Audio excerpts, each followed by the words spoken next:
From Chicago's CAN TV, a look at the week's events is reported in the newspapers, in the blogs and online, and on radio and TV. This is Chicago Newsroom. Well, hi there. Welcome to the show. There are people who live at least part of their lives in a world that most of us never see and don't really understand.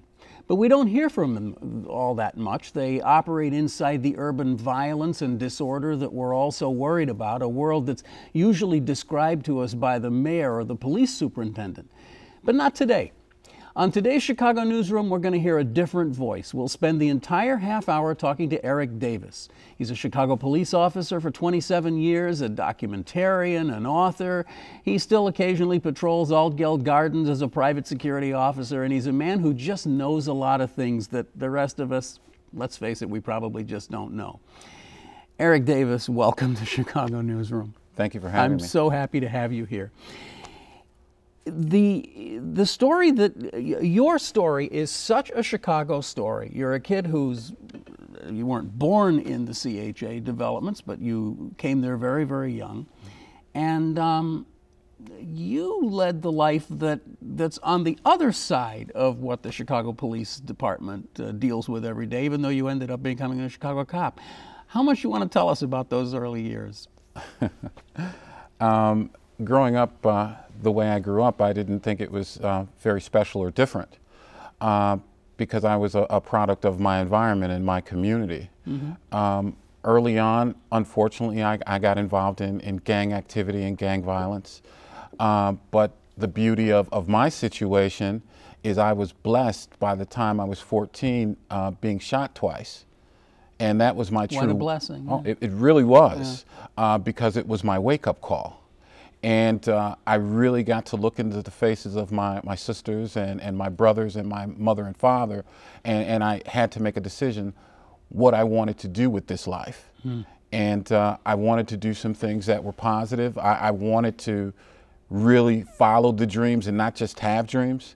And with the help of a lot of people, Ken, a lot of people, some pretty good things have happened in my life. I mean, I know we've piqued the interest of people who are watching this. I mean, you were, what, like 15 or something when you got shot, right? I was actually 14. 14. And it was 2 weeks before my 8th grade graduation. And this is like in the lobby of the Uptown Theater, if I remember correctly, right? Yes, yes. Just you got in a spat with some guy and he pulled a gun and shot you. Well, let's not be mistaken. It wasn't a spat, it was gang activity. Mm-hmm.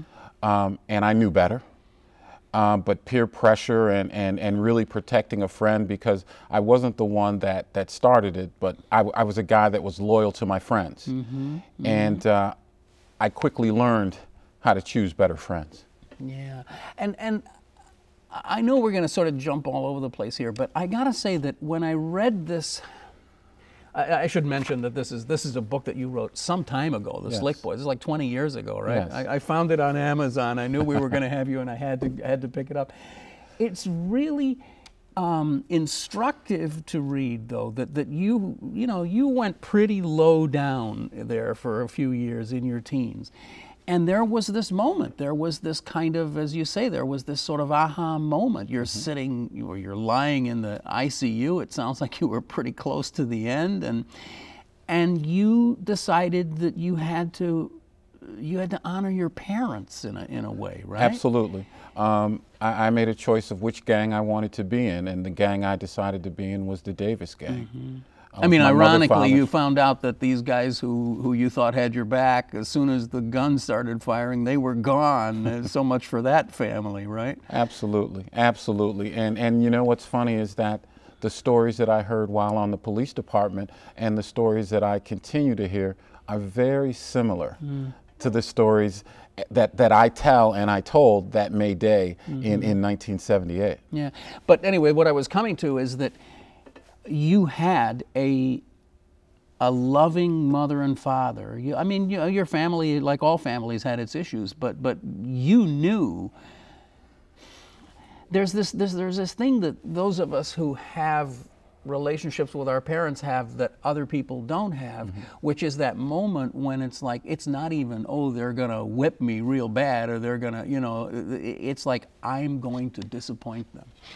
They're going to give up on me. It's funny, when I was shot, the first thing I thought about when I was shot and laying on the ground was, dang, my mother's going to kill me. Yeah, yeah. Because I did know better. Yeah. And sadly, families aren't what they were in 1978 or 1968 or even 1988. And for me, being out there still every day, working the communities, that really hurts my heart, and it's very sad for a lot of youngsters. Yeah. Because there are boys out there today doing exactly what you were doing on that day at the Uptown Theater, but they may not, probably do not have that backstop. They don't have that family thing that you had. Well, Ken, I think not only are they doing what I was doing then, but they're doing it in a much bigger way. We were still guys that were protecting turf, and it was a little about being macho and finding yourself as young teenagers. Now you have young men out there that are participating in the economics of the drug business. There is a clandestine business that's going on in many urban areas across the country. And now they're out there fighting for profits. They're fighting for life and death to protect the economics that they need to come into their homes. And many of them have to be that man at 10, 11, 12, because there is no father. Because that's the only piece of the economy that's still working in the neighborhood where they're growing up. Absolutely. Absolutely. So I have to say that reading, it is a kind of a weird thing to say, and I think you'll understand what I'm saying, that reading this chapter that was written, 22 years ago or something, it's pretty hair-raising, but there's also a kind of like almost a quaintness about it when I read it today. I don't know if you've reread that chapter anytime recently, but when you read that and then you compare it to the stories, the Hadiya Pendleton kind of stuff that we're seeing today, this almost looks like something from, 50 years ago. It's like, well, it was a bunch of guys, we had some beefs, and we stood up and we were men and we went out and, what's going on today is different, right? It's chronically and deeply different. Well, we wrote this book 20 years ago to say that it was terrible 20 years ago. So now we're saying we're at a point 20 years ago that we need to fix this. If it doesn't get fixed, it's going to be way worse. And where it is today. Yeah. So? So now that we're at this place where it's way worse, what do? Do we panic? Or do we really select real solutions, real ideas, plan them, and implement them? And what I've been talking about for 30 years is implementing real plans that are workable.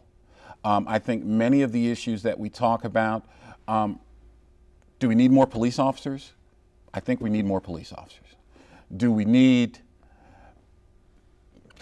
gun control with mandatory sentencing?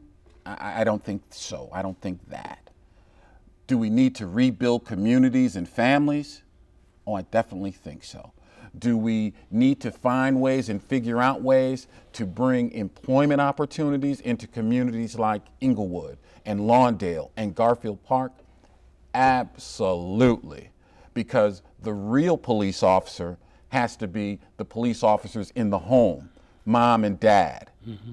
And until we rebuild that, and quite frankly, I'm seeing crime even occur in the suburbs, and I'm seeing delinquency even in the suburbs, because even in white communities, what has really affected them is the breakup of the family, but it's done by divorce, but it still ends up with the same effect. And we really have to get back to being responsible and accountable. I make a child, my vow shouldn't just be to my wife till death do us part, because I haven't seen that working so well. About 50% of the country being divorced.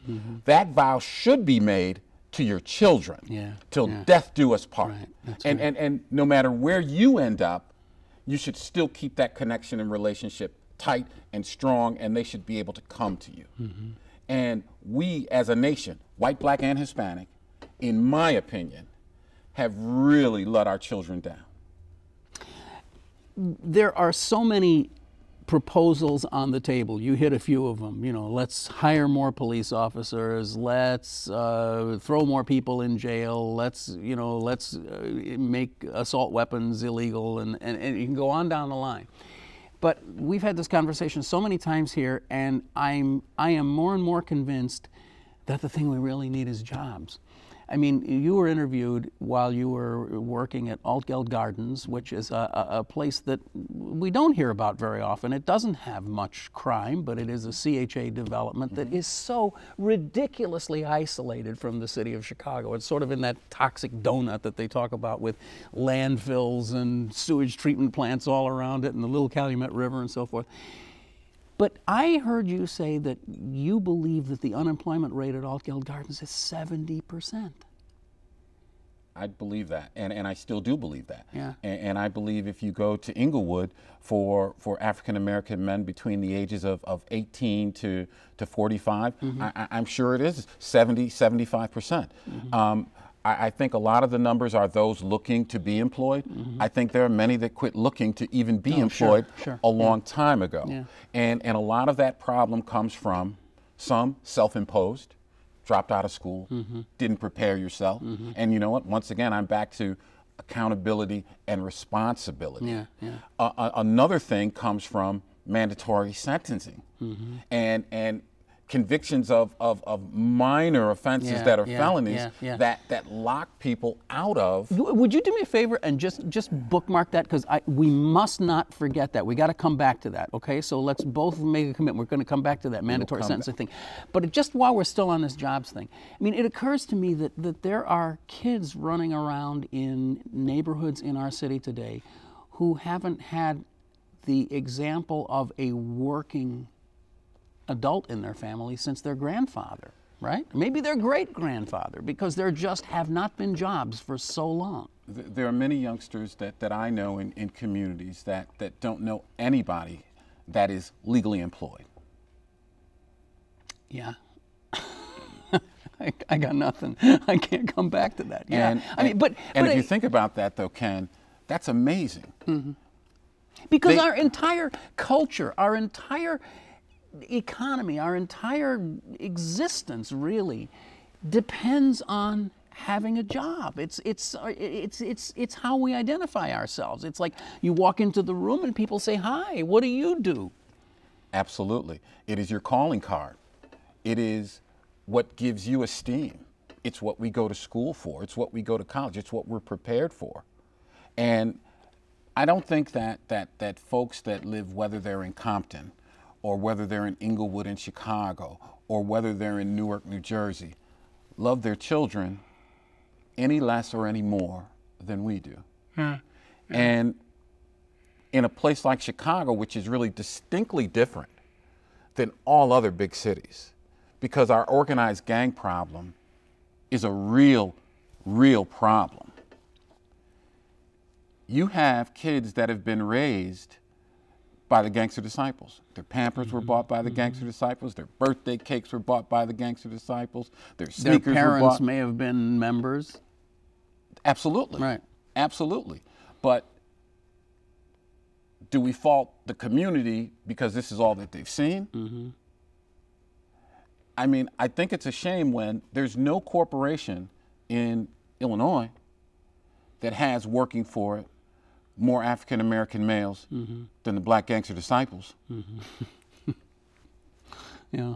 There's no corporation in Illinois that has more Hispanic men working for them than the Latin Kings. And I go down Lake Street and I see nothing but empty factories. Chicago has become a very good city, and we're blue collar. We're a blue collar city. But Chicago has become very good at luring and bringing in high-tech jobs. We've become wonderful at that. We need to be equally as wonderful at bringing in low-tech jobs. Yeah. Well, you know, that's kind of another one of these big themes that we hit on here all the time. It's like, has, you know, Humpty Dumpty fallen here? I mean, is it impossible to put this egg back together again?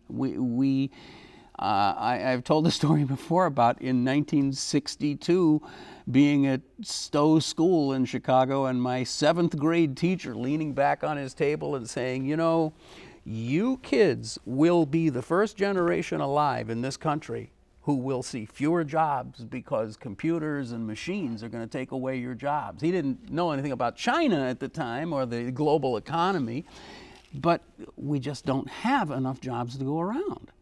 Well, I'm going to tell you what, Ken. I'm an upbeat guy, and I believe media is great. I believe news is great, but sadly, what sells more and gets more attention is the negative headlines, the naysayers, and we pontificate about all of these terrible things. And what I do now is I have the New York Times and I have the Tribune, but I never read them on the day that they're delivered. I usually read them about a month later. And I see all the experts and how wrong they are, almost as a rule. Yeah. I think what we have to be is we have to be those folks that are creators, that are solution finders. I'm a kid from South Carolina. My folks made a great, bold, brave decision to leave the South during the turbulent 50s and 60s to give their kids a better opportunity. And I think opportunity doesn't necessarily mean more money. And that's where we are as Americans. You have to make more money than your parents. You have to live better than your parents. Who said that? I think if you can live a decent life, a respectful life, you raise your kids to be good human beings, you go to work and you're honorable, and you're good for the community, what's wrong with that? Are you a failure that if your dad was a banker and you decide that, you know what, I want to teach kindergarten, are you a failure? But we are such consumers of nonsense. Yeah, yeah. That we start to believe that if your dollars aren't at a certain level, if you're not living in a certain place, well, if your folks lived here, you have to live here. Yeah. And you know what? Well, you know, don't get me started on this because then I'll go down this whole... Is that entitlement? I don't know. See, I'll go down this whole conversation with you about, you know, how we all have this feeling that our children have to be above average and they have to get into the most elite schools and they have to get into the best college and we have to spend $60,000 a year for tuition for them so that they can work at Starbucks. But that's a different story. Well, I understand that because I went to very elite schools. We're all schools. being fed this stuff. That I was very fortunate to go to very elite schools. Yeah. I went to Stewart Grade School in Uptown. I started off at Manier over by Cabrini Green, Chicago Public School. Yeah. I graduated from McPherson Grade School just outside of Uptown. I went to Amundsen High School. I thought those were fantastic schools. And you know why they were fantastic? My folks were from a place, we always tell people that we were from Greensboro, South Carolina. But in actuality, our family's from a place called Tigersville. And Greensboro is the big city. And my mom and dad weren't allowed to go to school.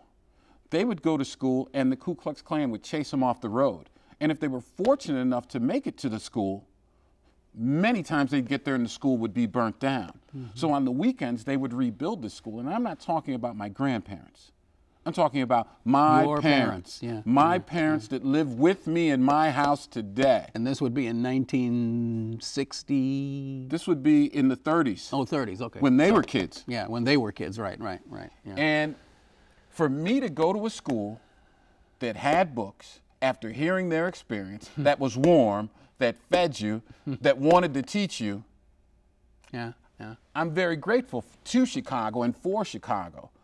And back to your earlier point, I'll never give up on Chicago. And I see the ugly side, but there's a beautiful side here too. And I'll never give up on Chicago. We should mention that you were a Chicago, in addition to everything else you did, you managed to become a Chicago police officer and hung with that for 27 years, of which, what, like something like 20 was in CHA unit, right? Well, first of all, you know, I really would like to thank the citizens of Chicago. for allowing me the opportunity to work for them for 27 years. It really was a pleasure. I got the Award of Valor in about 1988. And I got that award because I saved another police officer's life. And when you get that award, you kind of get to select, would you like to go here? Would you like to go to that unit? And I thought a good place to go would be Cabrini Green. And not necessarily to do police work, but to do work. Because the truth of the matter is even in Cabrini Green, even in Robert Taylor, 10% of the job is the stuff that you see on TV. 90% of the job is actually pretty boring. So what I wanted to do with that 90% is I wanted to communicate. I wanted to talk. I wanted to be an example, to say, I'm from here. And at least you could become a police officer. I did. You know? And that's what motivated me. And that's what kept me going back every day, especially seeing some things that for many people, to see one of those terrible things would make you not only go back and work in that unit, but probably quit the force. But I early on realized how important it was for me to go and work in that community. And also, they were very important to me. So it worked both ways. This is it's so interesting because you lived through this and came out of it with this optimistic view, and I think that makes you reasonably unusual, and because I mean it's not hard to become. It's not difficult to become hardened and cynical in the kind of work that you've done for so long. But we did say we wanted to get back to some of this other stuff. Our superintendent, McCarthy, has boasted that the murder rate has come down, and statistically it certainly has. It spiked up pretty high there. But surrounding all of this are these questions that lots of talking heads like to bat around, and nobody really knows. And I would say you probably know more than anybody about this. Do we have enough police on the streets? I mean, I honestly don't have a sense of this. I've heard every argument everywhere across the spectrum. No, we're doing fine. McCarthy parrots the mayor and says we have enough police officers. We're just got to use them more smartly, more intelligently. But on the other hand, what is the number? They've been using up overtime in just incredible amounts. I mean, something like 2/3 of the overtime budget has been killed off in the first 3 months of this year. But they're getting results. Well, I think the answer is in your research. I think we absolutely need more police officers. And I don't think that we actually need more police officers to do this enforcement and pounding. I think we really need to do the kind of policing that is preventative, that you really have a connection in the community and respect in the community. Well, that's what community policing was supposed to be, right? Caps. Well, when the numbers are depleted of police officers, you cut off the things that you see that aren't necessary. Right. You got to have them. You got to have cops on the dots, as you guys like to say, right? So and now, instead of community policing, you have to use the resources you have on enforcement. And I think that is a mistake. But that is factual right now in this city. And then, of course, the mayor and the superintendent have said that they've got to have mandatory minimums for the possession of an illegal firearm, something that makes a lot of people feel a little bit safer maybe, because we've got to get these firearms off the street. But I'll tell you, one of the things, and we'll have to reserve this for our next half-hour conversation, is the solutions that we've put in place over the last 20 or 30 years to all of these problems have resulted in having prisons that are just they're just bursting at the seams, mostly with minorities, those minorities being African American. Our solution to a lot of these problems was just to lock a lot of people up. And that can't be a long-term solution to our issues. Well, I think mandatory sentencing, it's like you said, Ken, it makes people feel safer. Are they safer? I don't think so. Yeah. There have been a lot of things that are actually working in Chicago. When I was a police officer in my first 5 years, we had as many as 900 murders. Yeah, and many years between 700 and 800 murders. Right. So 500 murders to a guy like me is a breath of fresh air. Yeah, yeah. But truth be told, and in all seriousness, you know, one murder is too many. Because I've been on the end of having to go tell a mother or father that their son or daughter has been killed. Yeah. But I don't think mandatory sentencing is the thing that's going to fix that. I think what's going to fix that is employment and employment opportunity. And I think we insult judges and attorneys who will also tell you that mandatories don't work. Why do you have judges if they can't judge, right? Why? I mean, just replace them with some software. You know, I'm getting really nervous. We're down to our last couple of minutes here. I just want to get a couple of other things on the table here. We hear all the time that the gang structure in Chicago today is completely different, that the big gangs have been broken up and that we have all of this kind of internecine battling going on where people have the territory maybe 3 or 4 blocks. Do you buy that? Do you think that's true? No, there's a lot of truth to that. And had the FBI and the Chicago Police Department really partnered and figured out the best strategy, something very smart could have been done. Before, you could talk to 12 guys in this city and you could get things calmed down. Okay. Now, just in the Black Gangster Disciples, you have to talk to 200 guys. And half of that 200 will be 16 years old. You used to be able to work things because really the streets don't run themselves. The penitentiaries would run the streets. And now with all of that structure gone and a lot of youngsters and a lot of smaller groups but still connected to the big groups, those have really become really troublesome and hard to figure out for the Chicago police. Yeah. I'm going to ask you one more of these quick, weird questions. The big debate that goes on about weather versus crime. Somebody did some work online and they charted the number of crimes according to temperature. Sure. And it peaks at about 82 degrees, and then they're sensible enough to get off the street after 100 degrees. It comes back down. Have you found that to be true? Is it really weather related? I don't think crimes are weather related. I think crimes are economic related and lack of opportunity related. Do more crimes occur when it's warmer?